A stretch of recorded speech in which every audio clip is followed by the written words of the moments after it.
Byreddy Siddhartha Reddy YCP ప్రభుత్వ హయాంలో ఒక వెలుగు వెలిగిన యువనేత. అప్పట్లో ఆయన ప్రాపకం కోసం ఎమ్మెల్యేలు కూడా పాకులాడేవారంటే జగన్ దగ్గర ఆయనకి ఎంత పలుకుబడి ఉండేదో అర్థం చేసుకోవచ్చు. అంతటి క్రేజ్ ఉన్న నాయకుడు ఇప్పుడు ఒక్కసారిగా సైలెంట్ అయిపోయారు.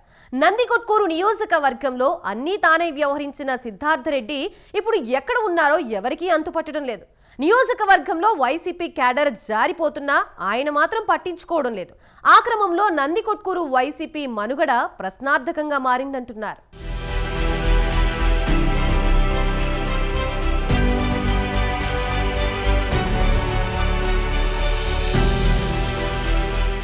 బైరెడ్డి సిద్ధార్థ రెడ్డి వైసీపీ ప్రభుత్వ హయాంలో ఒక రేంజ్ లో ఫోకస్ అయిన యూత్ లీడర్. తనదైన వాగ్ధాటితో యువతలో క్రేజ్ సంపాదించుకున్నారు.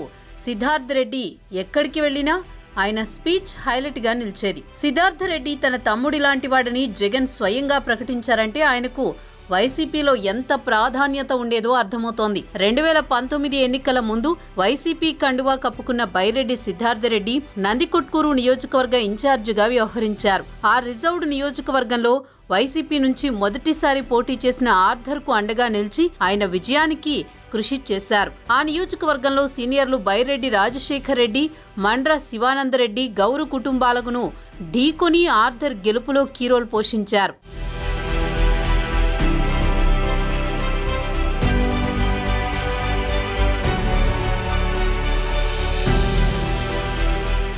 సిద్ధార్థ రెడ్డి దూకుడు నచ్చి జగన్ ఆయనకు శాప్ చైర్మన్ పదవి కట్టబెట్టారు. పేరుకి ఆర్థర్ ఎమ్మెల్యేగా ఉన్నప్పటికీ నందికొట్కూరులో సిద్ధార్థ రెడ్డి పెత్తనమే నడిచింది. షాడో ఎమ్మెల్యేలా కాదు, అసలు తానే ఎమ్మెల్యేని అన్నట్లు ఆయన వ్యవహారాలు చక్కబెట్టారు. దాంతో ఎమ్మెల్యేగా ఉన్న ఆర్థర్ బైరెడ్డితో విభేదించి కాంగ్రెస్ పంచకు చేరాల్సి వచ్చింది. మొన్న జరిగిన ఎన్నికల్లో వైసీపీ ఓడిపోవడంతో సిద్ధార్థ రెడ్డికి బ్యాడ్ టైం స్టార్ట్ అయింది. బైరెడ్డి రాజశేఖర్ రెడ్డి కుమార్తె బైరెడ్డి శబరి నంద్యాల ఎంపీగా గెలవడం, నియోజకవర్గంలో సీనియర్ బైరెడ్డి హవా మొదలవడంతో నందికొట్కూరు రాజకీయం ఒక్కసారిగా మారిపోయింది.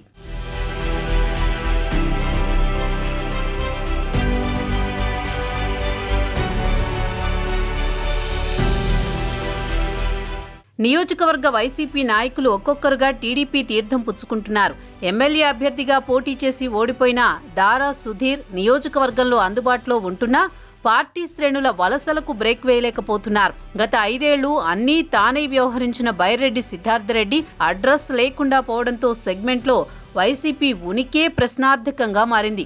మాజీ ఎమ్మెల్యే బైరెడ్డి రాజశేఖర్ రెడ్డి తనదైన మార్కు చూపిస్తూ సిద్ధార్థ రెడ్డి వర్గాన్ని తన వైపు తిప్పుకుంటున్నారు. మరి సిద్ధార్థ రెడ్డి ఫ్యూచర్ ఎలా ఉండబోతోందో చూడాలి.